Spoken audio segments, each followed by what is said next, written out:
Poster ছিল না, কোনো দেয়ালে কোনো পোস্টার ছিল না, অমুক দল তমুক দল ছিল না। কিন্তু আপনি যদি এখন রাস্তায় বের হন, দেখবেন দেয়ালে দেয়ালে পোস্টার চেপে গিয়েছে। আওয়ামী ফ্যাসিস্ট সময়ে যেভাবে পোস্টার ছিল, ঠিক একইভাবে পোস্টার রয়েছে, শুধু ছবিগুলোর পরিবর্তন হয়েছে। আমরা আপনাদেরকে বলতে চাই, ছাত্র নাগরিকের আন্দোলনকে পুঁজি করে আপনারা সেই আন্দোলনকে দলীয়করণ করার চেষ্টা করবেন।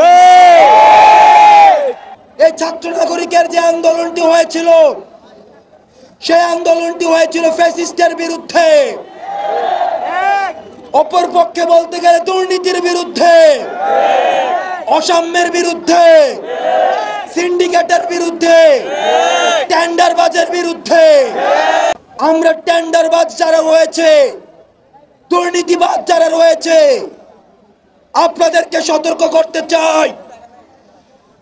আপনারা 16 বছর একটা দলের ছত্রছায়ায় ছিলেন, এখন যদি আবার আরেকটা দলের ছত্রছায়ায় এসে আপনারা দুর্নীতি করার চেষ্টা করেন, ছাত্র জনতা আপনাদেরকে দেখে নিবে।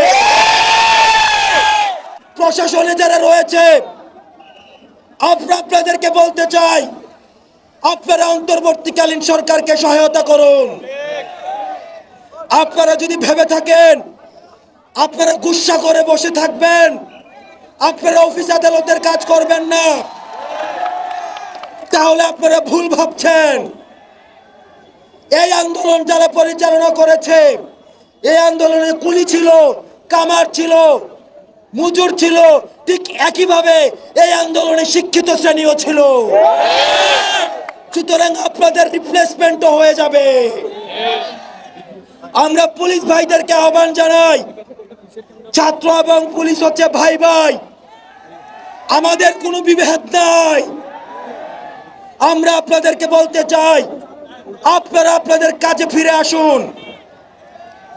আপনাদের মধ্যে যারা খুনি এবং দূষর ছিল, সবাই কিন্তু আমরা জানি, সব পুলিশ কিন্তু বেনজির না, সব পুলিশ কিন্তু ডিবি হারুন না। আমার বাবা, আমার ভাই, তারাও কিন্তু পুলিশ। সুতরাং পুলিশদেরকে আমরা সহযোগিতা করব। রাষ্ট্র পুনর্গঠনের কাজে যারা বর্তমানে মাঠে রয়েছে, তাদেরকে আমরা প্রতিপক্ষ না ভেবে, আমরা সহযোগী ভেবে আমরা রাষ্ট্র পুনর্গঠনের কাজে এগিয়ে নিয়ে যাব। এবং পুলিশদেরকে আমরা একটা বার্তা দিতে চাই, দেখেন বেনজির দেশে থাকতে পারে নাই, ডিবি হারুন ভালো নাই। সুতরাং আপনারা যদি জনমুখী না হয়ে ক্ষমতামুখী হন, তাহলে আপনাদের অবস্থা বেনজির এবং হারুনের মতো হবে। ফ্যাসিজম পরবর্তী বাংলাদেশে আমরা এক্সাম্পল সেট করেছি। মন্দিরে যখন হামলা হয়, তখন সেই মন্দিরগুলোতে পাহারা দিয়েছে দাড়ি টুপিওয়ালা। আমাদের সবার প্রথম পরিচয়, আমরা হচ্ছে বাংলাদেশী। সাম্প্রদায়িক সম্প্রীতির যে উজ্জ্বল দৃষ্টান্ত আমরা বন্যায় স্থাপন করেছি, তা পৃথিবীর ইতিহাসে বিরল।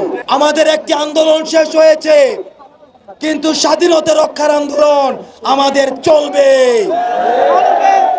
সাংবাদিক ভাইয়েরা আমাদেরকে প্রশ্ন করেন, এই অন্তর্বর্তীকালীন সরকার কতদিন থাকবে?